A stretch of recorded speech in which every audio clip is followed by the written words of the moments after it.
நான் இன்னைக்கு வந்து கமிஷனர் ஆஃபீஸில் வந்து கம்ப்ளைண்ட் கொடுக்கறதுக்காக வந்திருக்கேன். நிறைய பேர் கேள்விப்பட்டிருப்பீங்க, என் மேலே நான் கிட்னி திருடிட்டேன் அப்படின்னு வந்து ஒரு புகார் வந்து என் மேலே வச்சுருந்தாங்க, ஒரு அவதூறு வச்சுருந்தாங்க. அதாவது திருட்டுனா என்னன்னு தெரியாதவங்க அந்த அவதூறு வச்சுருக்காங்க. ஒருத்தவங்க திருட்டுனா என்ன சார், உங்களுக்கு தெரியாமல் உங்கள் பொருளை திருடிட்டு போகிறது தானே திருட்டு. ஸோ நான் கிட்னி திருடி அப்படின்னு வந்து சொல்லியிருக்கிறாங்க. அதுக்காக வந்து நான் கமிஷனர் ஆஃபீஸில் 16ஆம் தேதி 3வது மாதம் மார்ச் மாதம் நான் வந்து 8 பேர் மீது நான் வந்து கமிஷனர் ஆஃபீஸில் கம்ப்ளைண்ட் கொடுத்தேங்க.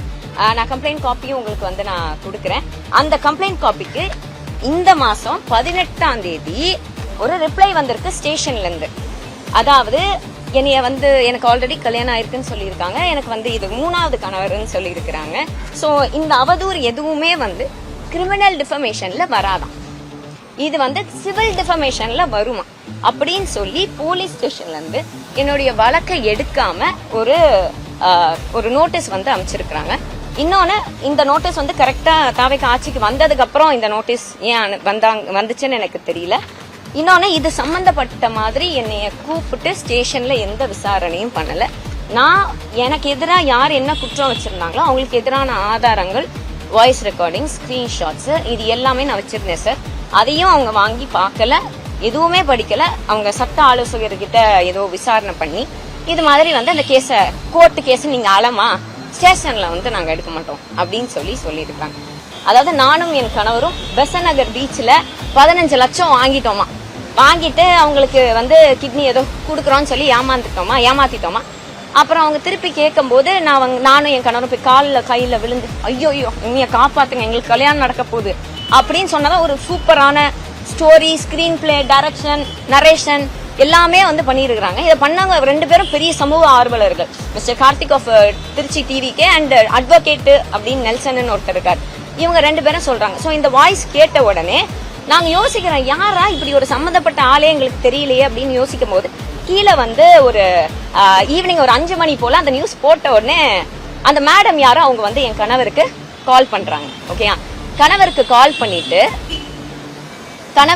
பண்ணிட்டு நீங்க 15 லட்சம் கொடுத்துட்டீங்க சார் என்கிட்ட, நீங்க ஏமாந்துட்டீங்க என்ன கேப்பீங்க, போன் அடிச்சோன்னே எங்க அந்த 5 லட்சம் எடுத்து நேராவே நீ எப்படி என்ன ஏமாத்தலாம் அப்படி கேப்பீங்களா, நல்லா இருக்கீங்களா, உங்க மனைவி ரொம்ப நல்லா பேசுறாங்க, பார்த்து பத்திரமா இருங்க அப்படின்னு வந்து இந்த லேடி வந்து சொல்றாங்க.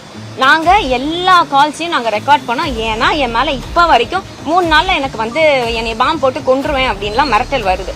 ஓகேங்களா, சோ எல்லாத்தையும் ரெக்கார்ட் பண்ணதுக்கும் இவர் வந்து அந்த வாய்ஸ் ரெக்கார்டிங் அமைச்சு ஏமா இது 2 ஒன்னா இருக்கே அப்படின்னு கேட்கிறாரு.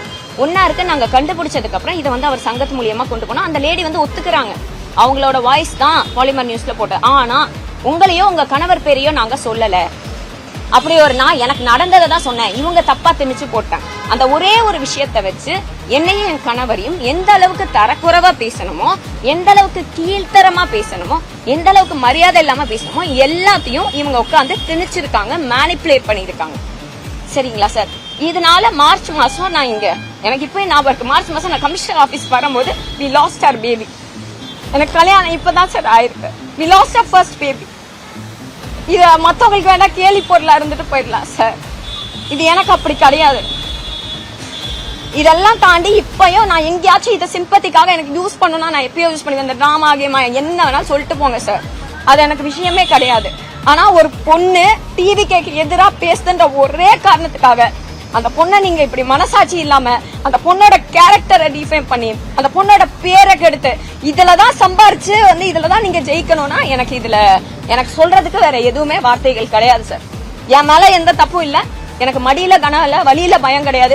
அப்படி நீங்க யாராச்சும் என்னைய நம்பி ஏமாந்துருந்தீங்கன்னா தயவு செஞ்சு வந்து கேஸ் கொடுங்க. என் கேஸ் எடுக்கல, ஃபர்ஸ்ட் நான் கொடுத்தது நீங்க கொடுங்க, அவங்க எடுப்பாங்க, அவங்க வந்து விசாரிக்கட்டும். என்ன நானும் என் கணவரும் குற்றமற்றவர், நாங்க வந்து இதை லீகலா வந்து இதுக்கு ஏத்த மாதிரி நாங்க ப்ரூவ் பண்ணிக்கிறோம். நான் பிரஸ் மீட் கொடுக்காம நான் எதுவுமே கொடுக்காம இந்த விஷயத்த பத்தி பெருசா பேசாம இருந்த ஒரே காரணம் நான் சட்டத்தை நம்பி ஓகே அதுக்கான ஆக்ஷன் எடுப்பாங்க. இன்ஸ்டன்டா இன்ஸ்டாகிராம் மூலியமா சிஎம் ஆனாங்க அப்படின்னு சொல்றாங்க விஜயண்ணாவை எல்லாரும். இன்ஸ்டன்டா அவங்க ஆட்களை காப்பாத்தி அவங்களுக்கு எதிராக பேசுறவங்க மேல இந்த இன்ஸ்டன்ட் தாக்குதல் நடத்துறத விட்டுவிட்டு அவர் வந்து கண்டிப்பா மக்களுக்கு இன்ஸ்டன்டா ஏதாச்சும் பண்ணாருன்னா ரொம்ப நல்லா இருக்கும்னு வேண்டிக்கிறேன்.